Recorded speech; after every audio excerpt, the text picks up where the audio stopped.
Hello friends, आप सभी को हमारी स्वागत है। तो आज हम आपको कराने वाले हैं जो हमने ईवीएस का पोर्शन स्टार्ट किया था यूपी टेट, सुपर टेट और सी टेट के लिए, या फिर आपका जो भी किसी भी स्टेट का कोई भी टेट एग्ज़ाम होता है, टीचिंग संबंधी एग्ज़ाम, उन सभी के लिए ईवीएस के लिए आपका काफ़ी इम्पोर्टेंट रहेगा।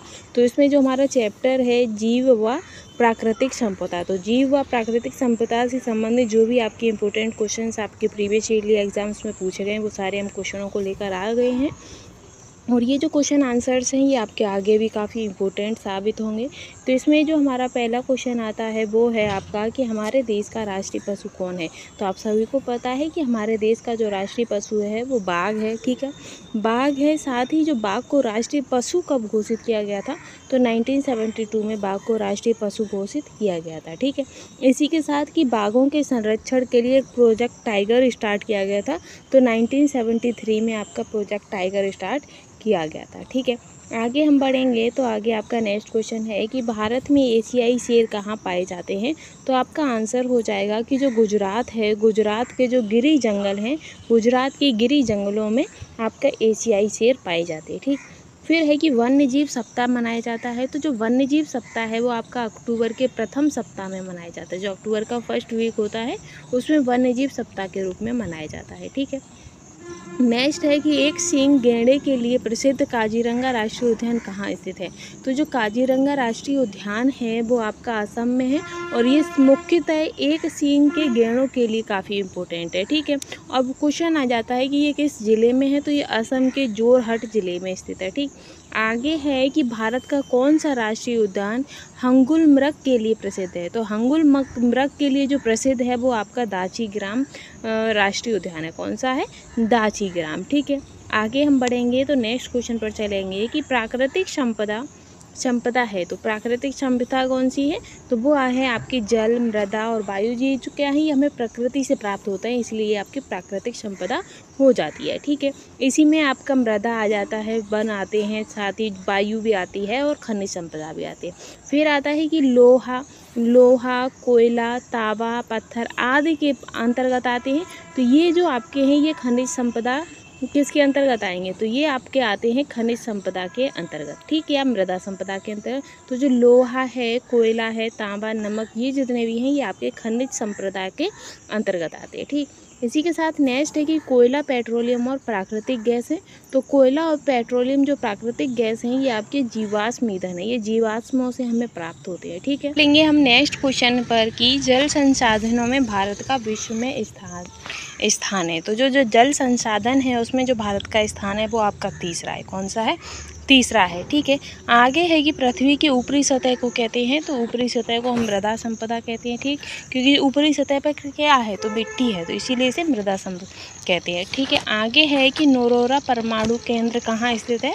तो जो नरोरा परमाणु केंद्र है ये आपका उत्तर प्रदेश में स्थित है, ठीक है, और ये गंगा नदी के किनारे, कहाँ पर है? गंगा नदी के किनारे है, ठीक है।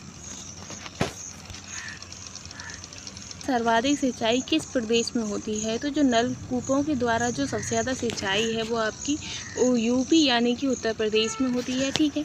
आगे हम बढ़ते हैं तो आगे आपका क्वेश्चन आएगा कि भारत में प्रथम सौर ऊर्जा पावर हाउस स्थापित किया गया है। तो वो आपका लद्दाख में स्थापित किया गया है, ठीक है।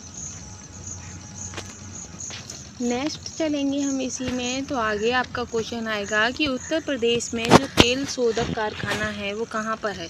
तो यूपी में जो तेल शोधक कारखाना है वो आपका मथुरा में है, और आपको पता होगा कि आगरा का जो आपका ताजमहल है वो किसके कारण पीला हो रहा है, तो वो मथुरा में जो तेल शोधक कारखाना है मथुरा में उसकी वजह से है, ठीक है। आगे रहेंगे हम नेक्स्ट क्वेश्चन पर। तो 15वां क्वेश्चन है कि राष्ट्रीय वन नीति के अनुसार पर्यावरण की दृष्टि से देश के कम से कम कितने प्रतिशत क्षेत्र पर वनों का आवश्यक है। तो देश के कम से कम 33% एरिया पर आपका वन होने चाहिए, ठीक है। इसके साथ ही हम आगे बढ़ेंगे, ठीक। नेक्स्ट आएगा आपका कि केंद्र सरकार के द्वारा नई वन नीति की घोषणा किस वर्ष की गई थी। तो जो नई वन नीति की जो घोषणा है वो आपकी 1988 में की गई थी। कब की गई थी? 1988 में, ठीक है। इसी के साथ नेक्स्ट है कि भारतीय वन सर्वेक्षण विभाग का मुख्यालय कहाँ स्थित है। तो भारतीय वन सर्वेक्षण विभाग का जो मुख्यालय है वो आपका देहरादून में। कहाँ पर है? देहरादून में। तो इसके बाद हमारा नेक्स्ट क्वेश्चन, भारत में वन अनुसंधान संस्थान कहाँ स्थित है? तो आपका आंसर क्या हो जाएगा? आपका आंसर हो जाएगा देहरादून। क्या हो जाएगा? देहरादून। ठीक है, ये हो गया। देहरादून कहाँ पर पड़ता है? तो ये आपका उत्तराखंड में पड़ता है। इसी के साथ नेक्स्ट आएगा कि राष्ट्रीय पर्यावरण शोध संस्थान यानी कि नीरी कहाँ स्थित है? तो जो नीरी है, नीरी का जो शोध संस्थान जो है आपका, ये आपका देहरादून नागपुर में स्थित है। ठीक है, नागपुर में है और इसकी स्थापना जो 1974 में हुई थी। कहाँ कब हुई थी? 1974 में। और ये जो आपका नागपुर है ये महाराष्ट्र में पड़ता है। ठीक है, आगे हम बढ़ेंगे तो आगे आपका क्वेश्चन आता है कि भारत में वृक्षारोपण उत्सव जिसे वन महोत्सव के नाम से जाना जाता है उसके जन्मदाता हैं। तो जो वन महोत्सव के जो जन्मदाता हैं वो आपके के.एम. मुंशी हैं। कौन है? के.एम. मुंशी। ठीक है, इसी के साथ हम आगे बढ़ेंगे तो आगे आपका नेक्स्ट क्वेश्चन रहेगा, पश्चिमी हिमालय संसाधन प्रदेश के प्रमुख संसाधन है। तो इसका प्रदेश का प्रमुख संसाधन क्या है? तो वो आपका वन है। तो हिमालय पर्वतमाला भारत को उत्तर में ऊंची चोटियों की एक सतत श्रृंखला से बांधती है। ठीक है, आगे हम बढ़ेंगे तो आगे आपका नेक्स्ट क्वेश्चन है कि देश में सर्वाधिक वन क्षेत्र किस राज्य में? तो सबसे ज़्यादा जो वन है वो आपके मध्य प्रदेश में पड़ते हैं। ठीक है, मध्य प्रदेश के बाद आपके अरुणाचल प्रदेश में और उसके बाद छत्तीसगढ़ में पड़ते हैं। ठीक, तो पहले नंबर पर आपका मध्य प्रदेश है, दूसरे नंबर पर अरुणाचल प्रदेश है और उसके बाद आपका छत्तीसगढ़ है। नेक्स्ट है कि निम्नलिखित में से किस राज्य के कुल भौगोलिक क्षेत्रफल के सबसे कम भाग पर वनों का विस्तार पाया जाता है? तो ये जो आपका पंजाब है, पंजाब का जो कुल भौगोलिक क्षेत्रफल है उसमें सबसे कम वन पाए जाते हैं। ठीक है, इसके बाद आता है कि किस राज्य में वनों का सर्वोच्च प्रतिशत है? तो सबसे ज़्यादा जो वनों का सर्वोच्च प्रतिशत है इस एरिया में हमसे पूछा गया है, तो वो आपका मिजोरम हो जाएगा। क्या हो जाएगा? मिजोरम। और मिजोरम के बाद आपका जो आता है वो लक्षद्वीप आता है। ठीक है, जिसमें वनों का सर्वोच्च परसेंटेज में। ठीक है, आगे है कि देश के सर्वाधिक क्षेत्रफल पर किस प्रकार के वन पाए जाते हैं? तो हमारे जो देश यूपी उत्तर वो हमारा भारत है, भारत पर जो देश का जो सर्वाधिक क्षेत्रफल किस प्रकार के वन होते हैं? तो उष्णार्ध पतझड़ वन पाए जाते हैं। ठीक है, जो कि सबसे ज़्यादा आपके उत्तर पश्चिम पंजाब में, हरियाणा, मध्य प्रदेश, महाराष्ट्र, आंध्र प्रदेश, तमिलनाडु और कर्नाटक राज्यों तक विस्तार है इनका। वही है कि दलदली अथवा ज्वार भाटा क्षेत्रों में पाए जाने वाले वनों को क्या कहते हैं?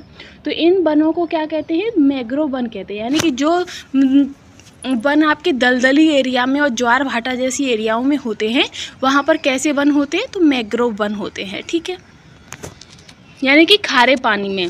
नॉर्मली अगर हम इसे देखते हैं तो आपके जो खारे पानी में जो पेड़ वन पाए जाते हैं वो मैंग्रोव वन होते हैं। ठीक है, नेक्स्ट आता है कि भारत में मैंग्रोव वनस्पति का सर्वाधिक विस्तार किस राज्य में पाया जाता है? तो जो मैंग्रोव यानी खारे पानी में जो आपके वन होते हैं उनका जो सबसे ज़्यादा जो सर्वाधिक विस्तार है वो आपका पश्चिम बंगाल में है। ठीक है, पश्चिम बंगाल के बाद आपका गुजरात में पड़ता है, अंडमान निकोबार द्वीप समूह पर, आंध्र प्रदेश में। आप देख सकते हैं कि ये सभी ही समुद्रों के किनारे हैं। ठीक है, आगे हम बढ़ते हैं कि भारत में चंदन की लकड़ी के वन सबसे अधिक कहाँ पाए जाते हैं?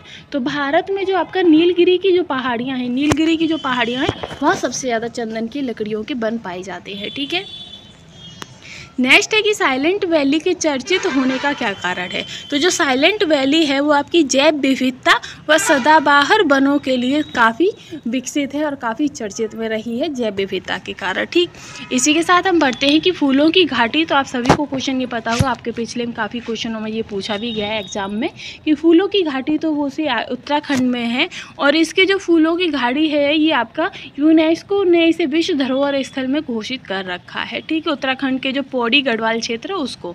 इसी के साथ नेक्स्ट है कि शांत घाटी अवस्थित है। तो शांत घाटी आपकी केरल में है। ठीक है, केरल की कली और केरल की कथकली।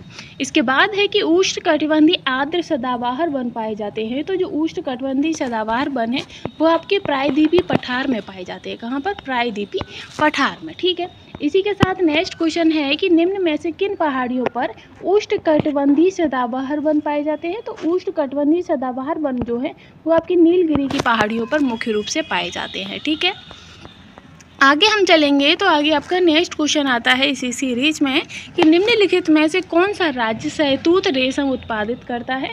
तो रेशम के लिए जो सबसे ज़्यादा इम्पोर्टेंट होता है वो शहतूत का पेड़ होता है, जिस पर रेशम के कीटे लार्वा जो होते हैं वो होते हैं। और ये जो शहतूत के मामले में जो सबसे आगे है वो आपका कर्नाटक है, ठीक है, रेशम के उत्पादन में। ठीक, फिर आता है कि गंगा ब्रह्मपुत्र के डेल्टाई क्षेत्रों में किस वृक्ष की अधिकता के कारण इसे सुंदरवन कहा जाता है। तो यहाँ सुंदरी जो वृक्ष है, सुंदरी नामक जो वृक्ष है वो सबसे ज़्यादा पाए गए हैं, इसीलिए यहाँ को जो सुंदरवन ऐसे कहा जाता है। ठीक है, इसी के साथ नेक्स्ट है कि भारत में चंदन की लकड़ियाँ किस लिए प्रसिद्ध राज्य कौन सा है। तो वो आपका कर्नाटक है, जो कि चंदन की लकड़ियों के लिए काफ़ी प्रसिद्ध है।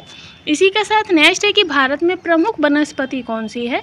तो वो आपकी पतझड़ वन है, जो सबसे ज़्यादा प्रमुख वनस्पति है, जिसमें आपका शीशम आता है, बबूल आता है, कीकर, चंदन, साल, सागौन, सिरम, आम, महुआ, ये सभी ऐसे वृक्ष हैं जो कि पतझड़ वनों के अंतर्गत आते हैं और ये अपने मौसम के हिसाब से इनके पत्ते भी गिर जाते हैं। ठीक है, इसी के साथ नेक्स्ट है कि निम्नलिखित में से कौन सा राज्य तेंदू पत्ते का मुख्य उत्पादक है। तो जो तेंदू पत्ते का जो मुख्य उत्पादक आपका मध्य प्रदेश है। ठीक है, आगे हम बढ़ते हैं कि जो वन चक्रवातों के अवरोधों का कार्य करते हैं वे कौन से वन होते हैं। तो वो आपके मैंग्रोव वन होते हैं। ठीक है, तो ये तो आपके क्वेश्चन आंसर थे। ठीक है, अब इससे कुछ इंपॉर्टेंट पॉइंट भी हैं, वो भी हम देख लेते हैं कि पृथ्वी पर जो विषुवत रेखा है यानी कि भूमध्य रेखा के आसपास सर्वाधिक वन पाए जाते हैं। जो भूमध्य रेखा है हमारी पृथ्वी की, उस पर के आसपास बहुत ज़्यादा वन देखे जाते हैं। ठीक है, फिर आता है कि भोजपत्र वृक्ष हिमालय क्षेत्र में पाया जाता है, जिसकी ऊंचाई जो है वो काफ़ी ऊंचाई होती है और ये पर्वतीय वनस्पति के अंतर्गत आता है। भोजपत्र पहले के टाइम पे क्या होता था कि भोजपत्रों पर लिखाई की होती थी, उन पर जो पांडुलिपि होती है ना, उस टाइप का कार्य किया जाता था। नेक्स्ट है कि सुंदरवन पश्चिम बंगाल राज्य में स्थित है। जो सुंदरवन पाए जाते हैं वो आपके पश्चिम बंगाल में पाए जाते हैं। बॉम्बे हाई, तो बॉम्बे हाई आपका खनिज तेल से संबंधित है। वहीं है रानीगंज, तो ये कोयले की खान है जो कि पश्चिम बंगाल में है। ठीक है, फिर आता है कि भारत में कोयला उत्पादन में झारखंड सबसे आगे है। ठीक है, तो ये जो हमारा टॉपिक था आपका ये कंप्लीट होता है। नेक्स्ट जो वीडियो आपकी रहेगी वो देशांतर और अक्षांश से संबंधित रहेगी। इससे संबंधित जो भी आपके इंपॉर्टेंट क्वेश्चंस होंगे वो हम कल नेक्स्ट वीडियो में आपको कराएंगे। आई होप आज की वीडियो आपको पसंद आई होगी। अगर आपको वीडियो पसंद आई है तो प्लीज़ चैनल को लाइक, शेयर एंड सब्सक्राइब करना बिल्कुल भी ना भूलिएगा। Thanks for watching.